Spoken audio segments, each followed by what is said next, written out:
the term is debanking, but it's an executive order that was issued by President Trump, and the more detailed version of it, non-plain English, is guaranteeing fair banking for all Americans.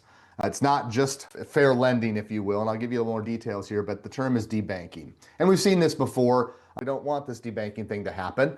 And so here's what the order states kind of in general, that federal regulatory agencies, so think your regulator as well as the CFPB and others, are not to promote policies and practices that allow financial institutions to deny or restrict services based on, and I'm going to give you three things here: political beliefs, religious beliefs, and lawful business activities.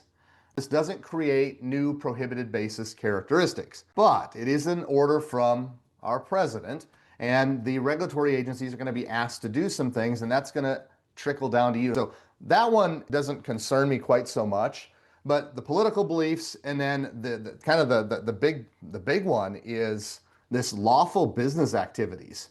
In other words, are you going to be called out because your ethical beliefs, your moral beliefs or whatever related to some sort of business has caused you to make a determination you're not going to bank that type of customer, that type of industry? Can that now be called into question? Does this mean that since those are lawful business activities and the fact that you may have chosen not to bank them based on your beliefs, that you now are going to be called into question?